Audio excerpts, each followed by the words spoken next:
Nous t'adorons, Éternel des armées, tu es saint, saint, saint. Nous t'adorons, Jésus, nous t'adorons. Éternel des armées, tu es saint, saint, saint. Tu es saint, saint, saint. Nous t'adorons, Jésus, nous t'adorons. Éternel des armées, tu es saint, saint, saint. Alléluia. Père, mon âme te bénit, mon âme te glorifie. Je te rends gloire pour cette opportunité que tu me donnes encore une fois. Que toute la gloire te revienne parce que c'est toi qui es Dieu. C'est toi qui donnes de l'intelligence. C'est toi qui enseignes, c'est toi qui élèves, c'est toi qui bénis. Seigneur, tout est à toi. Je me prosterne à tes pieds ce matin et je reconnais que toi seul es Dieu et qu'il n'y a pas d'autre Dieu à part toi. Seigneur, je prie afin que ton Saint-Esprit prenne le contrôle de toutes choses, prenne la direction de toutes choses. Que ton esprit vivant, Père, conduise ce moment. Que ton esprit nous enseigne selon ta volonté, Père.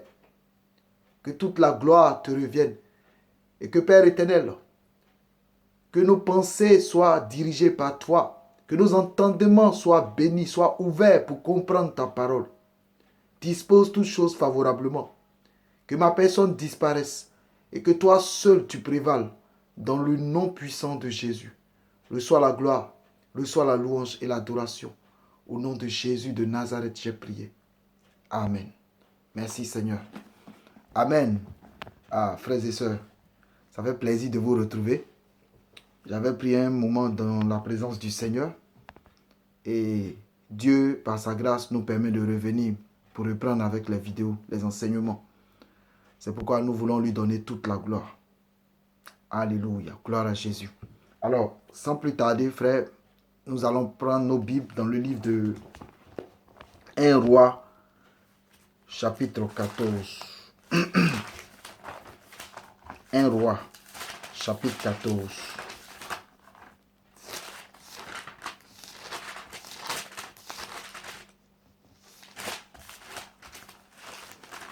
Un Roi, chapitre 14. Amen. Je lis la parole de Dieu. 1 Roi, chapitre 14. En ce temps-là, Abijah, fils de Jéroboam, devint malade.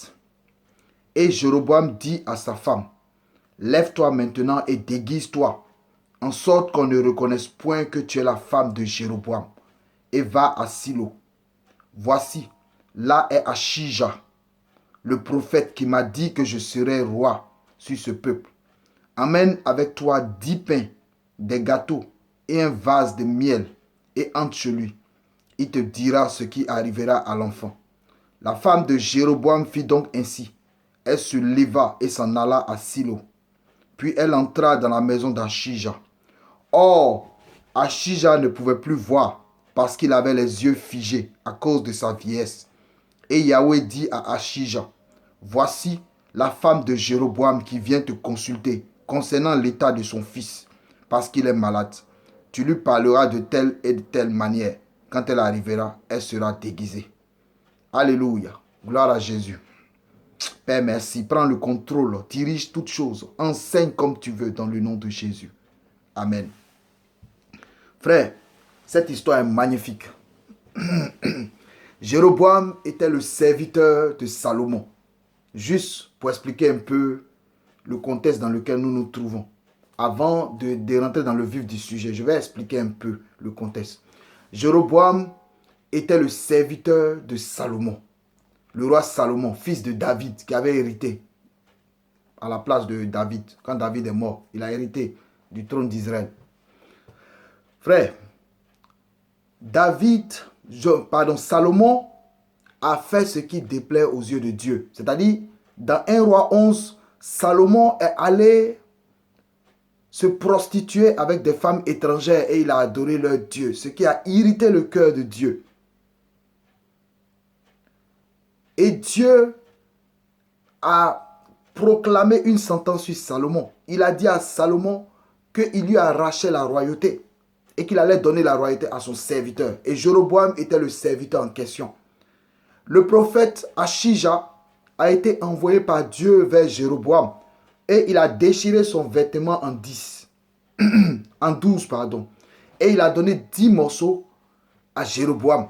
Et il a dit à Jéroboam que Jéroboam allait recevoir 10 tribus d'Israël sur lesquelles il allait être établi roi.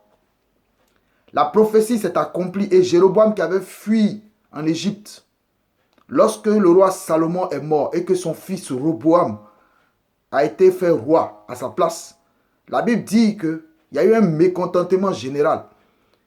Et Roboam a écouté la voix des jeunes conseillers au lieu d'écouter la voix des vieux conseillers. Mais c'est Dieu qui a permis cela pour que la prophétie qu'Achija avait donnée s'accomplisse. Roboam s'est retrouvé avec 2 tribus. La tribu de Benjamin et la tribu de Juda.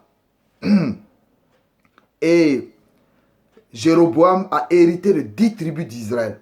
Il est devenu roi sur 10 tribus d'Israël. Donc, le royaume d'Israël a été séparé en 2. C'est-à-dire, 10 tribus sont allées former le royaume d'Israël et 2 tribus ont formé le royaume de Juda.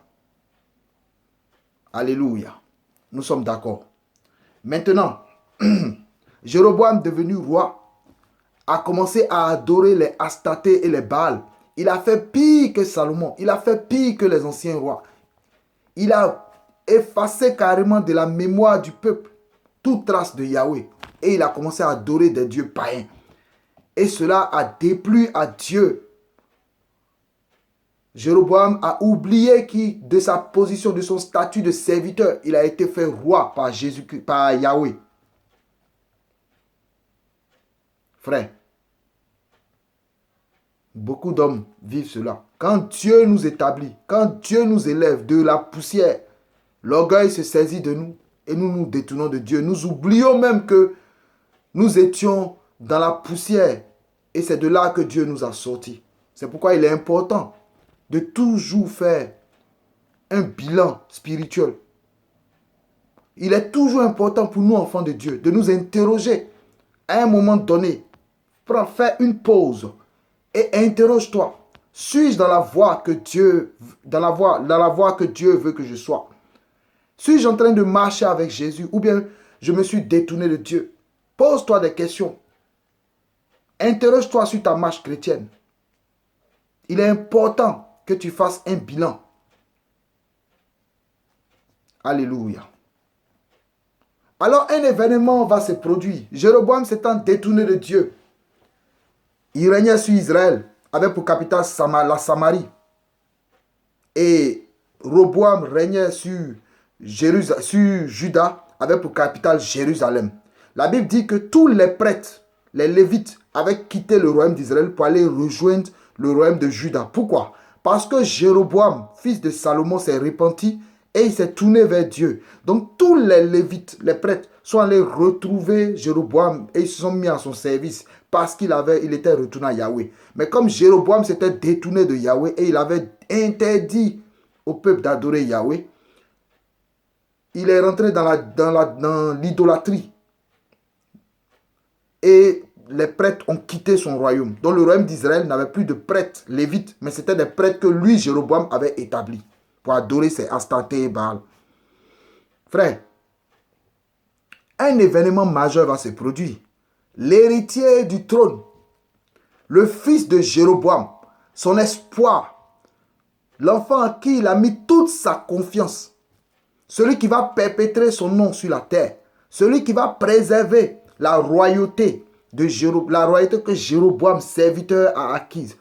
Celui qui va maintenir cela, cette lignée-là, tombe malade.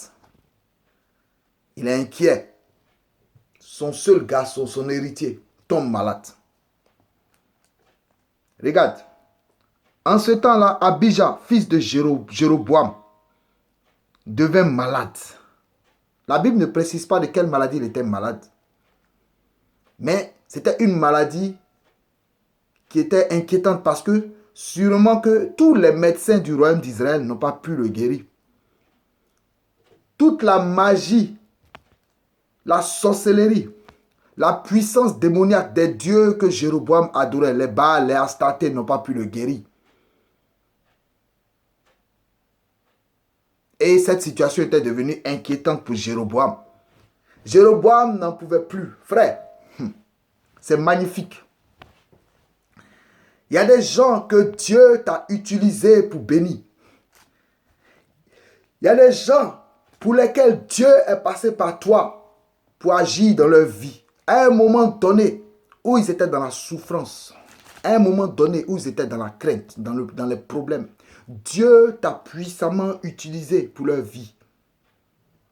Mais ces personnes-là, une fois guéries, une fois sorties de cette difficulté, ne te reconnaissent plus. Ces personnes-là sont au contraire celles qui commencent à te critiquer, à te calomnier, à te salir. Laisse-moi te dire que c'est magnifique. Quand une telle situation arrive, sois serein. Sois serein. Jéroboam ici dit à sa femme, lève-toi maintenant et déguise-toi en sorte qu'on ne reconnaisse point que tu es la femme de Jéroboam et va à Silo. Voici, là est Abijah le prophète qui m'a dit que je serai roi sur ce peuple. Frère, Jéroboam a reconnu que Achija était un prophète véritable de Dieu. Jéroboam a reconnu que tous les dieux qu'il adorait n'étaient pas des dieux. Pourquoi? Parce qu'il a vu leur impuissance. Il s'est souvenu que celui qui avait prophétisé sur sa vie, qui lui avait déclaré qu'il serait roi sur 10 tribus d'Israël, se trouvait dans un lieu précis. Et il a reconnu que cette prophétie qui lui avait été donnée s'était accomplie parce qu'il était roi maintenant. Il a reconnu qu'il y avait un prophète authentique dans un lieu précis. Frère, sois serein. Pourquoi? Parce qu'ils reconnaîtront qu'il y a un prophète au milieu d'eux. Ils reconnaîtront que tu es un serviteur véritable de Dieu. Jéroboam a reconnu que Achija était un prophète. Et à cause de la honte, il dit à sa femme de se déguiser. Oh, Jesus, aie pitié de nous. L'homme est trop orgueilleux. L'homme, même quand il veut s'humilier, il s'humilie dans l'orgueil. C'est-à-dire, il maintient l'orgueil et il veut s'humilier, mais en gardant l'orgueil. Frère, au nom de Jésus, que tout esprit d'orgueil soit brisé par la puissance du Saint-Esprit. Père, il te rend gloire. Achija ne s'est pas préoccupé de Jéroboam. Il est resté à Shilo, le lieu où Dieu l'avait établi. Un prophète, ce n'est pas celui qui court pour aller de gauche à droite. Un prophète est dans un lieu précis où Dieu veut qu'il soit. Le prophète n'est pas celui qui fait mettre les gens en rang pour leur donner leur prophétie. Non. Frère, un prophète, il est trop grand. C'est pourquoi Paul nous invite à réclamer le don de prophète. Frère, un prophète authentique. Achija, un prophète authentique. La Bible dit que Achija était à Shilo. Jéroboam dit, va à Shilo. Il savait où se trouvait le prophète. C'est-à-dire, ils peuvent te calomnier, ils peuvent te critiquer, mais ils reconnaissent en eux-mêmes que tu as été un instrument puissant que Dieu a utilisé de façon puissante pour agir dans leur vie. Ils savent qu'à un moment donné où ils étaient dans la souffrance, dans les inquiétudes, dans les murmures, dans les difficultés, où il n'y avait plus d'espoir, il y a un homme que Dieu a utilisé pour agir dans leur vie. Ils reconnaissent. Mais à cause de la honte, ils vont se déguiser. Oh, Jesus. Jesus Christ. Il dit, voici, là est Achija. Donc, il connaît, il reconnaît, il sait qui il est. Il dit Achija et il précise le prophète. Il n'a pas dit un des prophètes, il dit le prophète. Donc, il reconnaît que c'est un prophète authentique de Yeshua qui m'a dit que je serai roi sur ce peuple. Amène avec toi 10 pains. Ça, c'est un autre mystère. Les 10 tribus qu'il a reçues. Un pain pour chaque tribu. Ça, c'est un autre. On va parler de ça prochainement, si Dieu permet. Des gâteaux et un vase de miel. Et entre chez lui. Il te dira ce qui arrivera à l'enfant. Donc, il savait. Il sait que ce gars-là, c'est un prophète. Et la parole qui sort de sa bouche est la vérité parce qu'elle vient directement de Dieu. Un prophète, la différence entre un prophète et un sacrificateur, c'est que le sacrificateur, lui, se tient devant Dieu pour parler, pour intercéder pour le peuple. C'est-à-dire, il est porte-parole du peuple. Or, le prophète, il est le porte-parole de Dieu. Donc, le prophète authentique, quand il ouvre sa bouche pour parler, c'est Dieu qui a parlé. Alléluia. Ha. La femme de Jéroboam fit donc ainsi. Elle se leva et s'en alla à Silo. Puis elle entra dans la maison d'Achija. Frère, ils peuvent se déguiser. Ils peuvent camoufler. Ils peuvent tout faire pour ne pas qu'on sache que c'est eux. Ils vont se cacher la nuit pour venir te voir. Mais notre Dieu est magnifique. Le Saint-Esprit est glorieux. Le Saint-Esprit est magnifique, frère. Le Saint-Esprit mérite toute la gloire. Le Saint-Esprit est merveilleux. Le Saint-Esprit est venu parler à Achija. La Bible dit que Achija était aveugle parce qu'à cause de la vieillesse, il ne voyait plus. Elle étant déguisée, d'abord si elle n'était même pas déguisée, il ne pouvait pas la reconnaître parce qu'il ne voyait plus. Mais la Bible dit également qu'elle s'est déguisée. Donc, il n'y avait même pas moyen pour qu'il puisse la reconnaître. Ils vont faire des complots. Ils vont trouver des stratégies pour venir te voir. Mais sois serein. Parce que celui qui t'a mandaté ne dort ni ne sommeille. L'Éternel des armées, Jésus de Nazareth, Yeshua des armées. Or, Achija ne pouvait plus voir parce qu'il avait les yeux figés à cause de sa vieillesse. Et Yahweh dit à Achija, c'est-à-dire, même si tu ne vois plus, tu entends. Ha, Gloria Baba Baba, Rima Masunta Rabahai Kesakalaho, Leba Sunda Rabashinte. Frère, or Achija ne pouvait plus voir parce qu'il avait les yeux figés à cause de sa vieillesse. Et Yahweh dit à Achija, il dit, voici la femme de Jéroboam, avec précision. Voici la femme de Jéroboam qui vient te consulter concernant l'état de son fils parce qu'il est malade. Donc, un briefing a été fait à Achija. Un prophète authentique, il est en connexion permanente avec le ciel. Un prophète authentique, il est en connexion permanente avec le Saint-Esprit. Il a les dernières news, les breaking news. Une information capitale. Oh, Jesus. On ne peut rien cacher. Tu peux te déguiser devant un prophète authentique. Dieu révélera ta vie. Il dit quand elle arrivera, elle sera déguisée. Regarde, allons voir dans Hébreux chapitre 4. Hébreux chapitre 4. Merci Saint-Esprit. Hébreux chapitre 4. Verset 13. Aucune créature n'est cachée devant lui.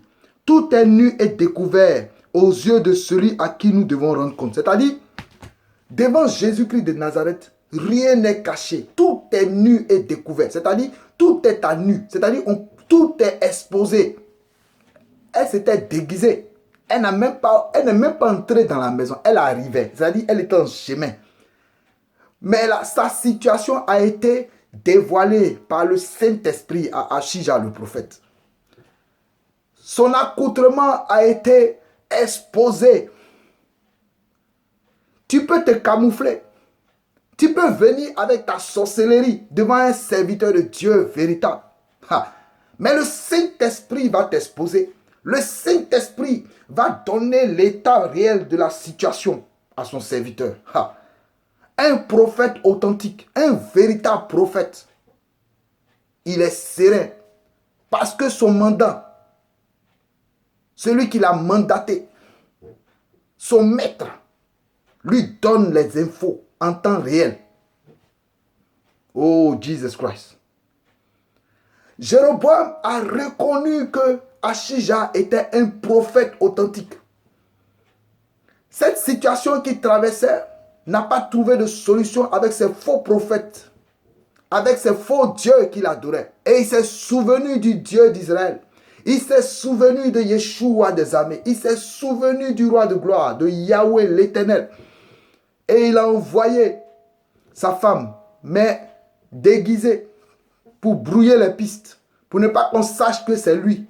Mais Dieu a révélé la réalité de la situation à son prophète. Les vrais prophètes sont en connexion avec Dieu. Ha. Frère, je ne connais pas ton appel. Je ne sais pas qui tu es pour Dieu. Seul Dieu te connaît. Mais si tu es un prophète, interroge-toi si tu es un prophète authentique. Qu'est-ce qu'un prophète authentique? Ha. Un véritable prophète, c'est quoi? C'est qui? Un prophète authentique. Allons voir. Dans 1 Roi 17. 1 Roi 17. Alléluia. 1 Roi 17. Juste le verset 1. 1 Roi 17. Alors Élie, Tishbite, l'un des habitants de Galade, dit à Akab, Yahweh, le Dieu d'Israël, en la présence duquel je me tiens, est vivant. Il n'y aura ces années-ci ni rosée ni plus, sinon à ma parole. Alléluia. Oh, Jesus. Élie, un prophète qui est sorti de nulle part. Quelqu'un que Dieu a préparé dans le secret. Apparu à un moment de confusion. À un moment où Israël était dans la confusion. Où Jézabel, la reine, s'était imposée et avait imposé ses dieux au peuple d'Israël. Le peuple était dans la confusion pendant que Akab était de la lignée des prophètes. Il avait perdu son autorité, son manteau prophétique. Akab a perdu son manteau prophétique parce qu'il s'est associé à des femmes étrangères. Il a perdu son manteau prophétique et il s'est livré à l'idolâtrie. Comme Salomon dans 1 Roi 11. Akab a perdu son autorité, son manteau de prophète. Mais un prophète sorti de nulle part, un prophète authentique, un véritable prophète, Élie, Tishbite, un habitant de Galade, s'est présenté devant l'autorité, le roi. Le prophète n'a pas peur de parler. Le prophète n'a pas peur. Le prophète parle. Tu ne peux pas te déclarer prophète parce qu'un homme de Dieu t'a dit, je vois un appel prophétique sur ta vie, on te consacre prophète. Non, ce n'est pas comme ça que ça marche, frère. Qu'est-ce que Dieu t'a dit? Qu'est-ce que Dieu t'a révélé? Pourquoi est-ce que tu as été créé? Qu'est-ce que Dieu t'a dit? Dieu a-t-il dit que tu es un prophète? Est-ce que c'est ce que Dieu t'a dit? Si Dieu t'a dit que tu es un prophète, cela ne veut pas dire que tu es automatiquement prophète. Il y a les étapes, frère. Il y a les étapes. Lorsque tu as la révélation de ton appel, tu dois chercher ta zone de juridiction. Où est-ce que Dieu veut que tu opères? Parce que c'est comme des policiers. Chaque policier a sa zone de juridiction. Un policier qui n'est pas dans une juridiction ne peut pas aller opérer là-bas. Où est-ce que Dieu t'a localisé? Où est ta zone de juridiction? Après t'avoir révélé ta zone de juridiction, Dieu doit te donner le mandat qui te permet de dire ainsi parle Yahweh. Dans Ézéchiel 2, Dieu dit à Ézéchiel, il dit va et parle à cette nation rebelle. Qu'ils écoutent ou qu'ils n'écoutent pas, ils sauront qu'il y a un prophète au milieu d'eux. Tu leur diras ainsi parle Yahweh. Donc tant que Dieu ne t'a pas donné le mandat pour parler en son nom, le décret qui te permet de parler en son nom, si tu parles en son nom, tu es un usurpateur et le diable va te tuer. Frère, est-ce que Dieu t'a dit que tu es un prophète? Est-ce que Dieu t'a donné le mandat? Est-ce que Dieu t'a établi? Est-ce que Dieu t'a donné le manteau? Tu ne peux pas usurper d'un titre. On n'est pas prophète par vocation ou par la volonté des hommes. Mais on est prophète parce que Yahweh a décidé. C'est un choix de Dieu. Tu n'as pas le choix. Quand Dieu t'établit prophète, Tu n'as pas le choix. Frère, nous allons voir les caractéristiques d'un prophète authentique. Élie, c'est quoi? Yahweh est mon Dieu. C'est ce que ça signifie, Élie. À un moment où Israël adorait Baal et Astarté, Israël était dans la confusion. Un homme sort de nulle part. Et il s'appelle Élie. C'est-à-dire il a fait de Yahweh son Dieu dans le secret. À tel point qu'il était agréable aux yeux de Dieu. Et Dieu cherchait un homme. Il dit, je cherche quelqu'un qui se tient à la brèche. Oh, qui intercède pour ce peuple afin que je ne le détruise pas. Élie, dans le secret, avait fait de Yahweh son Dieu et il gémissait pour Yahweh. Dans les situations de confusion, il y a des gens qui gémissent pour Jésus-Christ. Dans les situations de confusion, il y a des gens qui sont tapis dans le secret, en train d'intercéder, en train de crier à Dieu parce qu'ils en ont marre de cette situation de confusion. Parce que le nom de Dieu étant blasphémé, ils ont mal.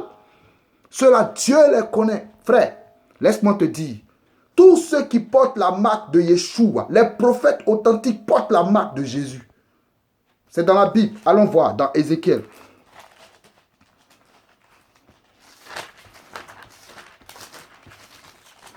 Ézéchiel chapitre 9.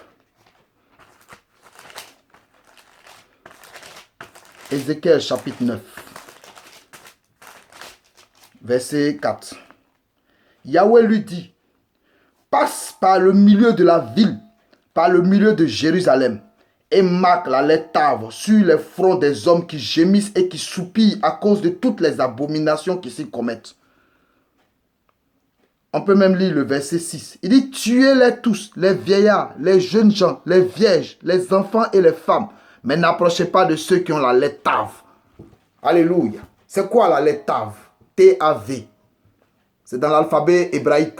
La lettre Tav signifie la croix. Donc tous ceux qui ont la lettre Tav sur leur front, tous ceux qui ont la croix sur leur front, les prophètes véritables.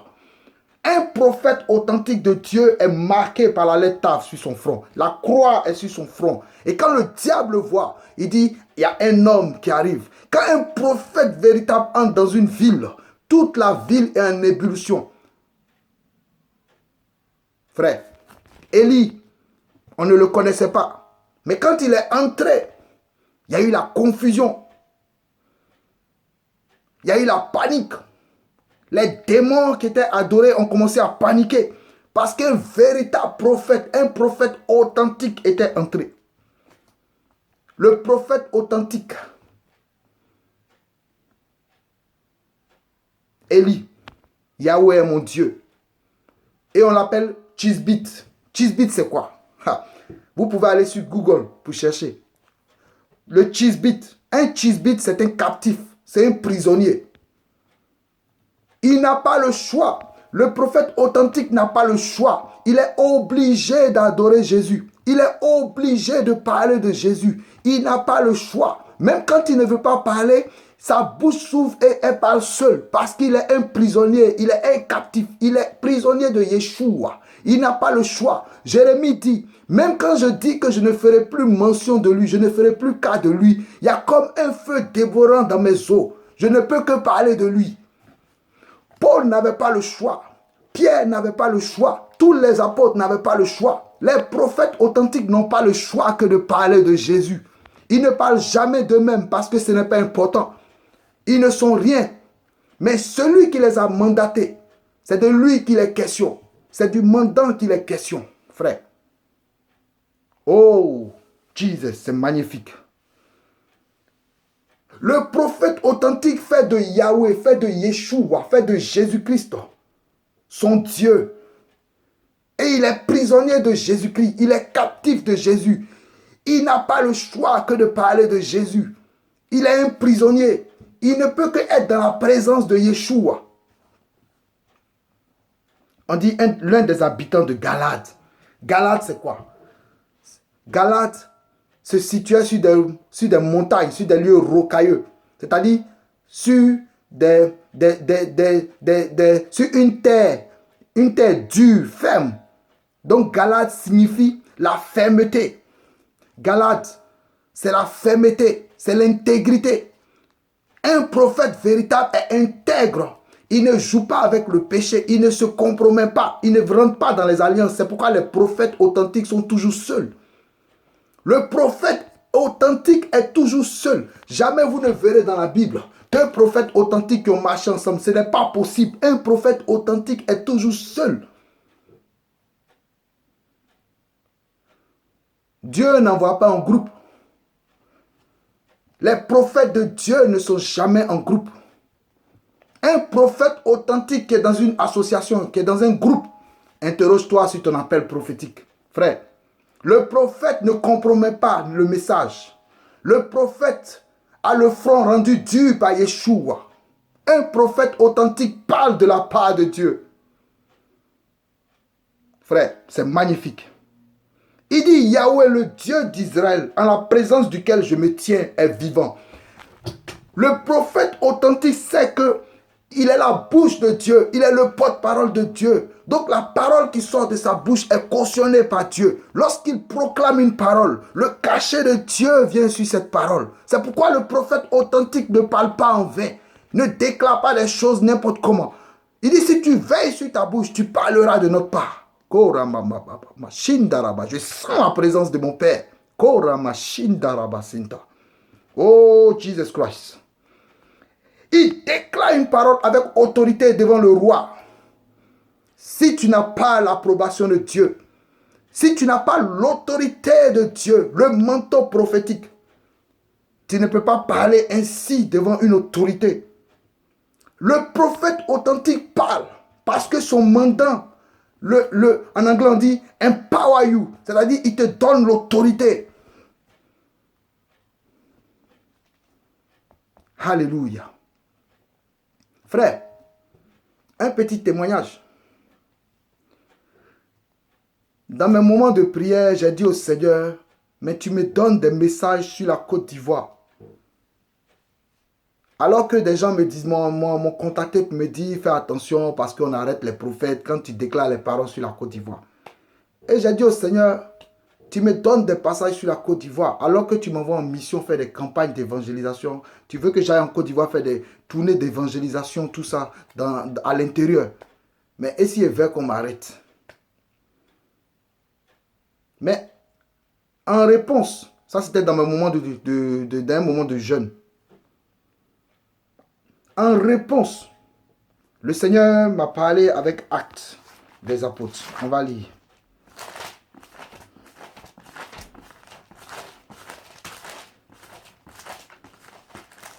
Dans Actes.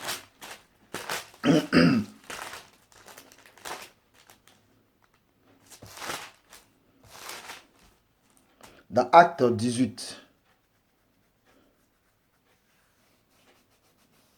Amen. Actes 18.